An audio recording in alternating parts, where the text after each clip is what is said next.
Aidan loitered at the busy corner of 7th and Bryant, coffees in hand, his red and white Stanford umbrella balanced on one shoulder.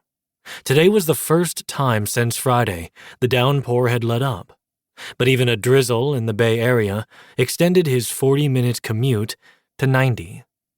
He had left early to make it on time. He had counted on their targets not to. The question of the morning was whether he had left enough time for his partner. On cue, a packed Munibus stopped at the curb, and among those jostling to exit, Walker stood taller than the rest. He wore a broad smile, and Aidan conjured his smooth, southern drawl, dropping, "Excuse me, ma'am," and "Pardon me, sir," as he shuffled to the door. That smile had been Aidan's private hell the past 5 months. A dangerous double-edged sword that hovered over his chest. He couldn't get enough of it, or the man it belonged to, and with each upturned corner, each brush of their lips, Aidan soared, and damned himself further. Worse was watching that gorgeous smile die each time he mentioned another man. Walker's visible disappointment stung, but the burn was a necessary reminder not to get attached. No attachment meant no loss.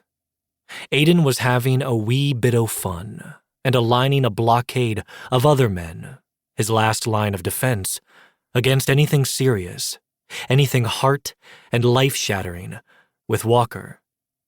Casual. They were just fucking around. Liar. Walker ducked his head and cleared the door.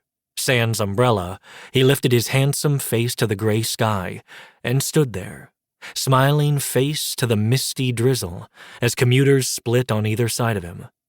"Hey, Walker, don't act like you've never seen rain before." Walker righted his gaze, and his bright blue eyes lit on the coffee cups. His smile widened, and Aidan's heartbeat tripped over itself. Awful. Wonderful. "We've only got a couple months of weather left," Walker said. "Gotta enjoy it while it lasts." Aidan wouldn't begrudge him the indulgence or his caffeine. He held out a cup, their fingers brushing over each other's in their usual morning greeting. Heat sparked, and Walker's eyes warmed, same as Aidan's cheeks. He covered by taking a sip and starting down the sidewalk toward SFPD's giant cement headquarters. "The year we emigrated from Ireland, we arrived in March. The rain stopped in April. Everything was brown by mid-May, and it didn't rain again until December. I'd come from the land of green. I was so confused." "How long did it take to get used to it?" Aidan considered the question, then closed his umbrella and turned his own face to the rain. Walker laughed, deep and attractive, and Aidan joined in. A good start to the gray day. The light mood lasted barely a block. "How'd your date with Nick go? Good manners or morbid curiosity?" Aidan wondered what drove Walker to ask. He usually answered, "Fine." But this morning, after gulping down the rest of his coffee, he switched it up. "He may be reassigned to San Diego." "Shame," Walker said, not sounding remorseful at all.